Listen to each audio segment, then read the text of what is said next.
Almost हर sentence में आने वाले ये ए, एन और द वर्ड बहुत ही ज्यादा कंफ्यूजिंग होते हैं, पर हम इसका कर भी क्या सकते हैं। ऑलमोस्ट हर सेंटेंस में ये कहीं ना कहीं से टपक ही पड़ते हैं।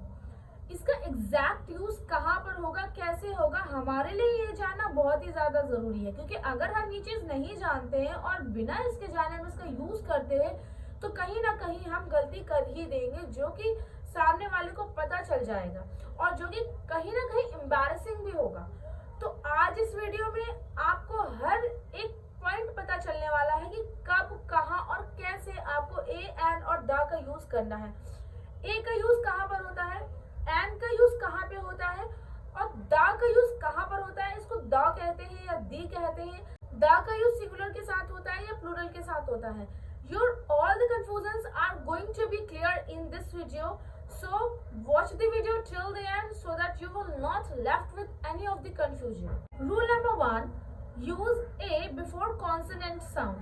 Consonant sound like a boy, a cat, a dog, a tree. Use an before vowel sounds like an apple, an umbrella, an ice cream, an elephant, an old man. Now what you have to do, you have to pause the video for some minutes and fill this exercise. These are the correct one. Okay, so if you focus on the third one, university, तो university में U का vowel sound आता है और N R इसलिए लगाया है क्योंकि R में S silent होता है और pronunciation में हम O का vowel sound आता है। Rule number 2 है use A और N only with singular countable noun. Singular countable noun क्या होते हैं? काउंटेबल नाउन वो होते हैं जिन्हें हम गिन सकते हैं और अनकाउंटेबल नाउन वो होते हैं जिनके साथ हम ए और एन का यूज नहीं कर सकते। We can say get me a glass of water but we can not say get me a water. Glass क्या है? काउंटेबल नाउन है, बट जो वाटर है वो अनकाउंटेबल नाउन है। Let's do a quick exercise. इधर आपको ए और एन लगा के नाउन दिए गए हैं, अब आपको बताना है कि इनके आगे ए और एन लगेगा या नहीं लगेगा। Here you will find the answers.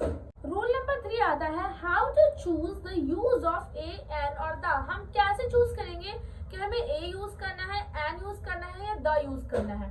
चलिए बताती हूँ। a और n का यूज जो होता है वो नॉन स्पेसिफिक थिंग्स के लिए होता है और the का यूज जो होता है वो स्पेसिफिक थिंग के लिए होता है। Let's take an example. जैसे आपको अपने फ्रेंड से एक पेंसिल चाहिए लिखने के लिए, तो आप क्या बोलोगे? Kiara, do you have a pencil? So क्या था, यहाँ पे आपने लगाया a pencil just because you want any kind of pencil just to write it. Okay, but अगर आपको वो पेंसिल चाहिए जो आपने कियारा को दी थी, तब आप क्या बोलोगे? Kiara, do you have the pencil which Nayra gave you? Why you have used the here? Because you are talking about the specific pencil. Okay, जैसे आपको एक अपार्टमेंट खरीदना है तो आप क्या बोलोगे? I want to buy apartment. Okay, but अगर आपको अपार्टमेंट खरीदना है जैसा आपके पास पहले था, तो आप क्या बोलोगे? I want to buy the apartment which we have earlier. Okay, चलो हम लास्ट कंफ्यूजन पे आते हैं। द को द का प्रोनाउंस करते हैं और दी का प्रोनाउंस करते हैं। द को हम द प्रोनाउंस करते हैं जब द के बाद आने वाला जो वर्ड होता है उसका प्रोनाउंसिएशन कॉन्सोनेंट साउंड होता है, जैसे द बॉय, द गर्ल। लेकिन द को हम दी प्रोनाउंस करते हैं जब द के बाद आने वाला वर्ड जो होता है उसका प्रोनाउंसिएशन वाउल होता है, जैसे the end, the elephant, the ice cream.